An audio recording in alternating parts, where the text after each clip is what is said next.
given aerobatic training, and selection for jet transition is made after only a handful of hours. He soloed in the T-28 with only 23 hours of total flight time and 14 flights, which is normal for a naval aviation student. Selected for jets, Art almost immediately transferred to Kingsville, Texas for basic and advanced flight training. In Kingsville, he flew the T-2C Buckeye and the TA-4J Skyhawk, and carrier qualified in both aircraft aboard the USS Lexington. In 1979, Art was designated a naval aviator and received his Wings of Gold with a total flight time at that point of just over 283 hours. His first operational aircraft was the AV-8A Harrier, when he was assigned to VMA 231 at Marine Corps Air Station Cherry Point, North Carolina. While stationed at Cherry Point, he carrier qualified in the AV-8A aboard the USS Iwo Jima and made several shipboard deployments virtually all over the world. He has circled the Arctic Circle. He has traveled the Arctic Circle below the equator and made a complete global circumnavigation.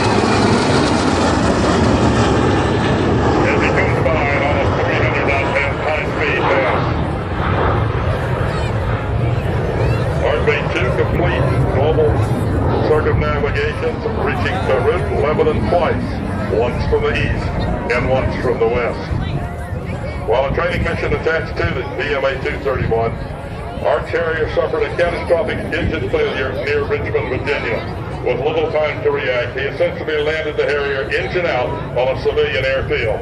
It was an extremely precise and risky landing, not normally attempted. The emergency procedures recommended ejection. Art was the only such person to make a dead stick landing in the AV-8B Harrier.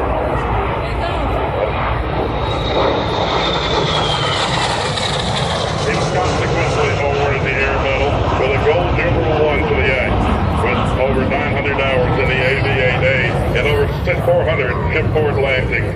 Art was selected as a single Marine Corps pilot to attend the United States Air Force Test Pilot School at Edwards Air Force Base, California.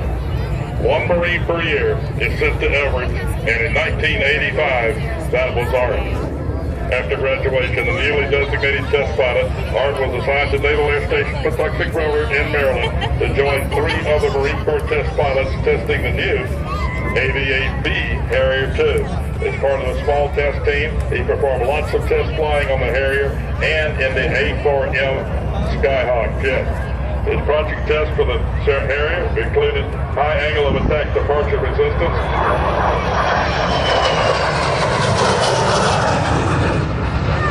departure resistant testing for the leading edge flap extensions, asymmetrical takeoff and landing test, weapons carriage and delivery, shipboard compatibility, and the launch bulletin testing.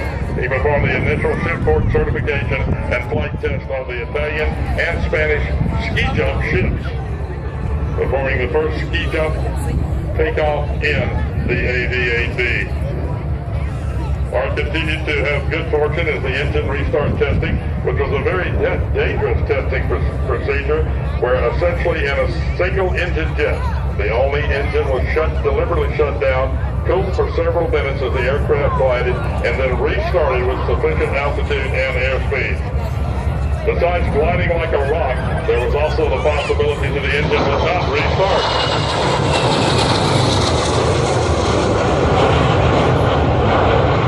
And therefore the pilot had to be prepared to once again make an engine out or dead stick landing.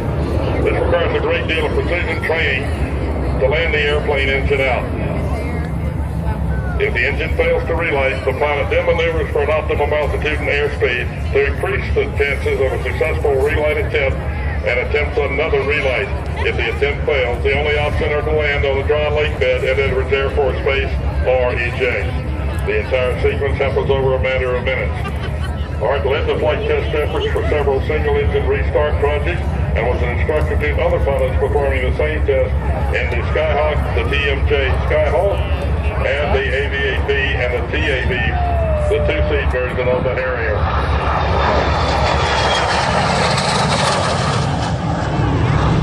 During this testing, Art accumulated over 6 hours of flight time in a single-engine jet fighter without the engine running.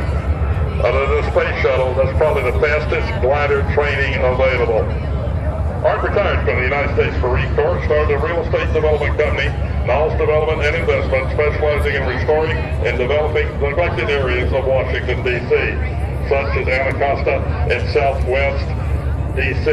He returned to flying by joining the commemorative Air Force and became a flying sponsor for 2 of their aircraft. He now regularly flies his L-39 Albatross, which we'll see here later this afternoon, and a 1939 Piper L4 Grasshopper powered by its original 65 horsepower 4-cylinder engine.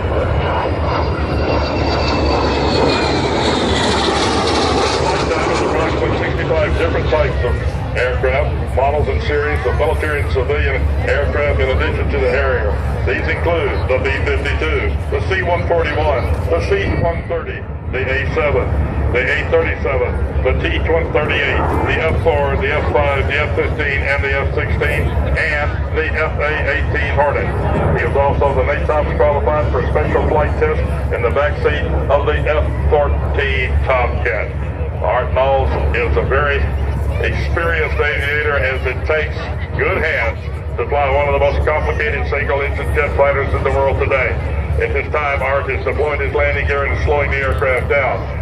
He will now come in for a slow-speed approach to the airfield, demonstrating that the AV-8 can be supported on a, well, let's see, that's a 22,000-pound airplane supported on a column of noise. During the next several minutes, the noise will become intense. So once again, kids, it's all right in this particular instance to stick your fingers in your ears, but as John said, not in your nose.